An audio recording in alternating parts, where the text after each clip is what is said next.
So what I want to do is I want to open it up to any questions right now, but I also want to, first of all, thank you, Marty. Thank you, Ashwani. I want to bring Simon and Venki into the conversation to ask, from the solution provider side, you're doing things differently in terms of how you engage customers.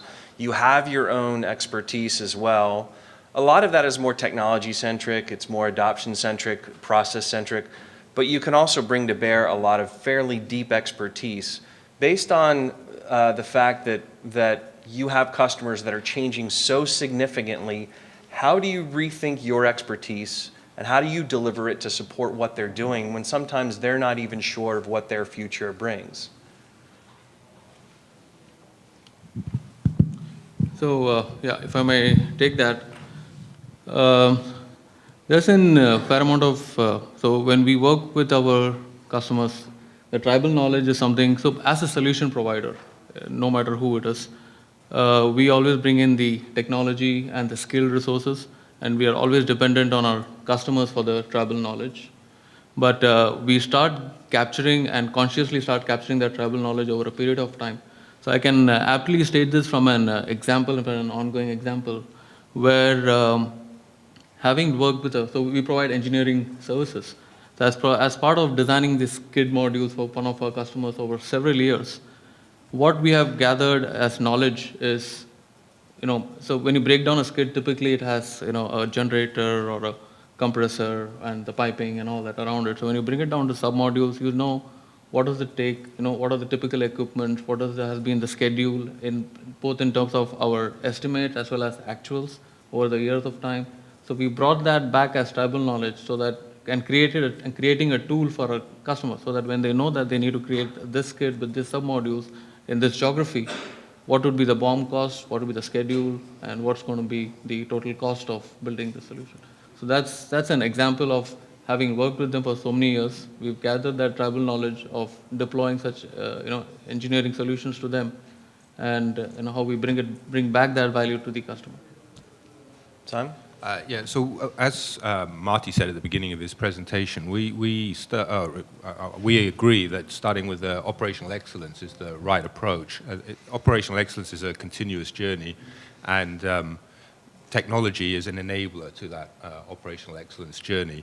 Starting with operational excellence, documenting and defining what is the best practice work process that you need to follow, and helping to the organization to change to follow those work processes, and then defining the technology which automates where possible those work processes. That's the general approach that we would recommend.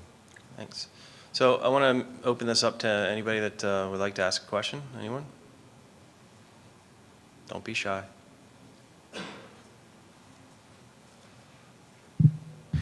Yes, I have one question for Halliburton. So you perform services for oil companies.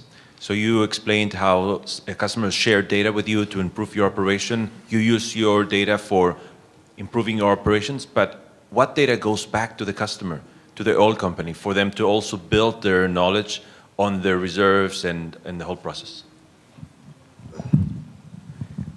Yeah, so the data that we get from customers, and usually there are two parts. One, areas where we do the data acquisition for them or perform services for them, and the information that we create.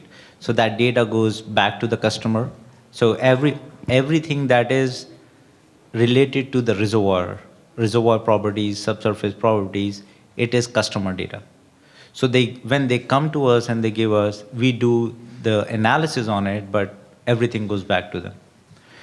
What data that we have is largely around the tools that we use, the tools that we run, and largely information about our own tools so that we can improve the engineering on them.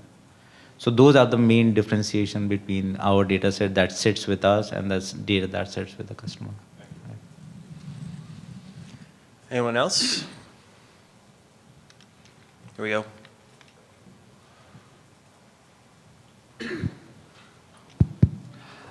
My question is to Venki from Technology Services.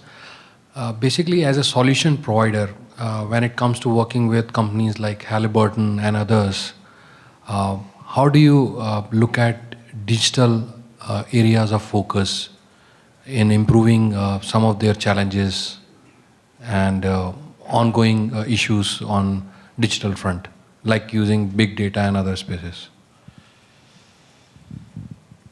It's quite a broad question. So there is a, in fact, I was just mentioning that we are also in the IoT in oil and gas, the conference, and we had one of our, innovation expert, industry expert, saying that there are so many solutions trying to look for a problem.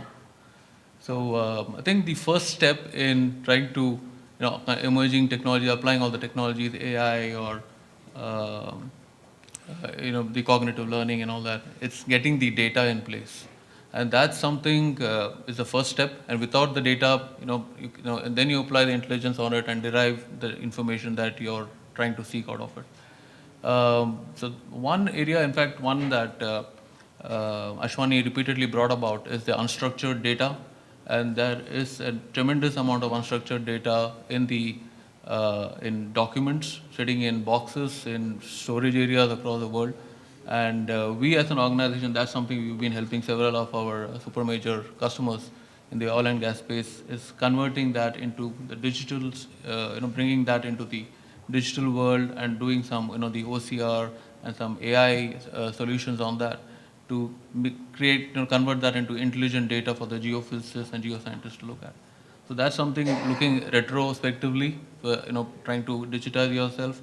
So, and futuristically, some of our customers where we can help them is basically getting into helping them jump onto the IoT bandwagon in terms of the condition monitoring and predictive maintenance. So those are areas which is where we are helping most of our customers. And we have also successfully deployed several solutions to customers across different industries. So I think those are the areas, so right from sensors to software, is what we can help with, we have helped with, and those are the areas where I think we can bring a good amount of value to the customers. I think Paul, we had a question up here.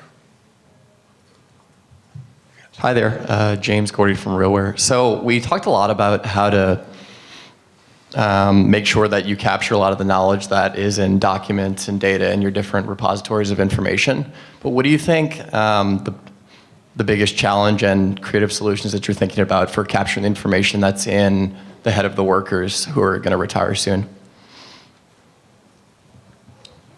Okay, so one technology that Marty referred to is modular procedure automation, so particularly focused around the operator, trying to automate the work process, the operating processes that they follow, particularly for startup and shutdown, which is done less and less frequently with bigger gaps between turnarounds, sometimes 4 years between turnarounds, and it's a major area of accidents in our industry. So especially as those baby boomer operators retire, capturing that knowledge in procedures which are automated to the extent that's possible.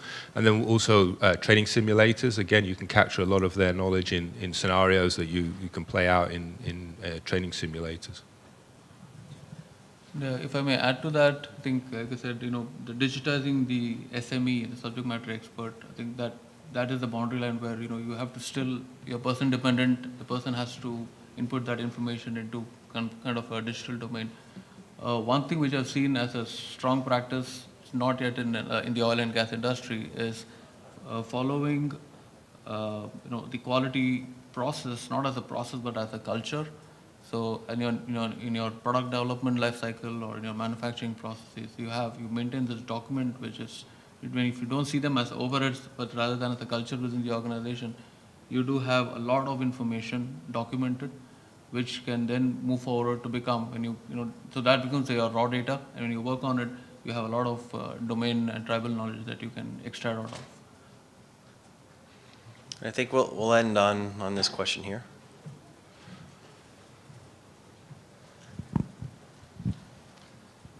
Yeah, this is for Halliburton. When you talk about digitizing the subject matter experts, how much training did you have to go through? Imagine all the operators and some engineers that may not be familiar with all the new technology. Did you have to go to a special effort to train them, bring outside help? How much? So, as far as engineering and the field operations are concerned, if we have new hires, we have a dedicated training program for them, and it is quite extensive.